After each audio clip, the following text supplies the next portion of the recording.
মধ্যে একটি অন্যতম পাখি। ময়ূরের সম্পর্কে তো আপনারা সবাই জানেন এবং আপনাদের মধ্যে অনেকেই ময়ূর নিজের চোখে দেখেছেন। কিন্তু আপনি কি জানেন ময়ূর ডিম কিভাবে দেয়?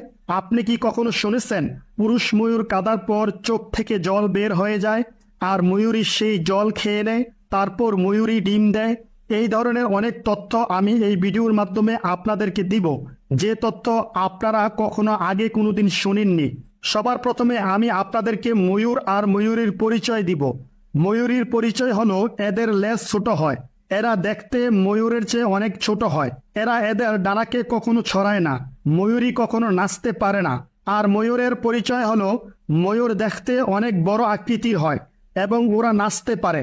ময়ূর তার ডানাকে সুন্দরভাবে ছড়াতে পারে আর ময়ূরের ডানা দেখতে অনেক সুন্দর হয়। আপনাদের মধ্যে অনেকেই হয়তো ময়ূরের পাখনা ক্রয় করেছেন। ময়ূরী তখন থেকে ডিম দেওয়া শুরু করে যখন এদের বয়স 3 বছর হয়ে যায়। এরা বছরে মাত্র একবারই ডিম দিয়ে থাকে, যার সংখ্যা 6টা থেকে 12টা হয়। এই ডিমকে ময়ূর আর ময়ূরী দুইজন মিলেই তা দেয় বা দেয়, কিন্তু এই কাজে এরা প্রায় সময় ব্যর্থ হয়ে যায়। আর ময়ূর ও ময়ূরী ওরা মিলন করার পর ময়ূরীর পেটে ডিম আসে এবং তারপর ময়ূরী ডিম দিয়ে থাকে। কিন্তু আপনি হয়তো ভাবছেন ভিডিও শুরুর পর আমি বলেছিলাম ময়ূর কাদার পর ময়ূরী ময়ূরের চোখের পানি খেয়ে নেয়, তারপর ওরা ডিম দেয়। তো বন্ধুরা, এই কথাটি সঠিক নয়। এই কথাটি হাইকোর্টের এক জাজ বলেছিলেন। যখন ওই জাজ ফেসবুকে এই কথাটি লিখে পোস্ট করেছিলেন, তখন অনেক মানুষই ময়ূর আর ময়ূরীর ফটো ও ভিডিও ওই জাজকে সেন্ড করেছিলেন আর মানুষ ওনাকে নিয়ে অনেক মজা করেছিলেন। সত্যি তো এটাই যে ময়ূর আর ময়ূরী বাকি সব পাখিদের মতো মিলন করে থাকে আর মিলনের পর ময়ূরীর পেটে ডিম আসে, তারপর ময়ূরী ডিম দিয়ে থাকে।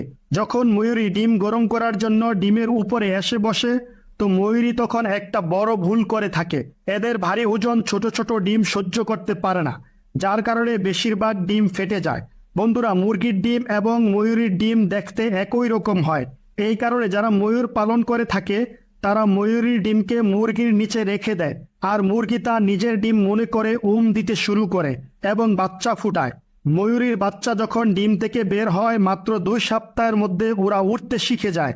এই সময়ই ময়ূরী ডেকে ডেকে বাচ্চাদের বেঁচে থাকার কলাকৌশল শিখায়। বন্ধুরা, আরও শুনুন, ময়ূর সম্পর্কে আপনাদের আরও এমন তথ্য দিব যে তথ্য আপনারা আগে কখনো শুনেননি। বলা হয় যে ময়ূর বিষাক্ত খাবারের গন্ধ অনেক দূর থেকে পেয়ে যায়। এই গন্ধকে শুকার পরই ময়ূর নাচতে শুরু করে। ময়ূর সাপকে নিজের পুরানো শত্রু মনে করে। এর পিছনে একটা অনেক বড় কাহিনী আছে যে ময়ূর কেন সাপকে চিরশত্রু মনে করে। বন্ধুরা, সৃষ্টির শুরু থেকে ময়ূর এবং সাপ একত্রে বসবাস করত। যখন ময়ূরী ডিম দিয়েছিল তখন সাপ ময়ূরীর সমস্ত ডিম খেয়ে ফেলেছিল। তখন থেকেই ময়ূর ও ময়ূরী সাপকে নিজেদের চিরশত্রু মনে করে। ময়ূর যখনই সাপকে নিজের এলাকায় দেখে তখন খুব রেগে যায় এবং তখনই একে মেরে ফেলে। ময়ূরেরা সাপকে নিজের এলাকায় দেখা মাত্রই হয়তো সাপকে মেরে ফেলে, নয়তো দৌড় করিয়ে ওর এমন অবস্থা করে যে সাপের বেঁচে থাকা মুশকিল হয়ে যায়। আর ময়ূর এত তাড়াতাড়ি দৌড়াতে পারে যে এরা মাত্র 1 ঘন্টায় 10 মাইলেরও বেশি পথ অতিক্রম করতে পারে। আর বন্ধুরা, আকাশে যখন বৃষ্টির সম্ভাবনা থাকে তখনই ময়ূর তার পেখম মেলে দেয় এবং নাচতে শুরু করে। তাছাড়া নিজের শত্রুকে দেখলেও ময়ূর তার পেখম মেলে দেয়।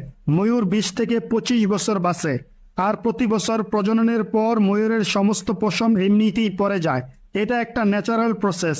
তারপর কয়েক সপ্তাহের মধ্যে আবার নতুন পালক গজিয়ে যায়। ময়ূরের সম্পর্কে আরেকটি ইন্টারেস্টিং কথা বলা হয় যে ময়ূর নিজের পাকে দেখে কাঁদে, এটা ভেবে যে এর সমস্ত শরীর এত সুন্দর হওয়া সত্ত্বেও এদের পা কেন দেখতে এতটা কুৎসিত। যাই হোক, এটা মানুষের মুখ থেকে শোনা একটি কথা, এর উপর জোর দিয়ে কিছু বলা যায় না। তো বন্ধুরা, এই ছিল ময়ূরের সম্পর্কে কিছু মজাদার তথ্য। আপনি যদি ময়ূর দেখে থাকেন তাহলে কমেন্টে জানাবেন। ভিডিওটি ভালো লাগলে অবশ্যই একটা লাইক করে দিবেন এবং চ্যানেলটিকে সাবস্ক্রাইব করে আমাদের সাথেই থাকবেন। সম্পূর্ণ ভিডিও দেখার জন্য সবাইকে ধন্যবাদ।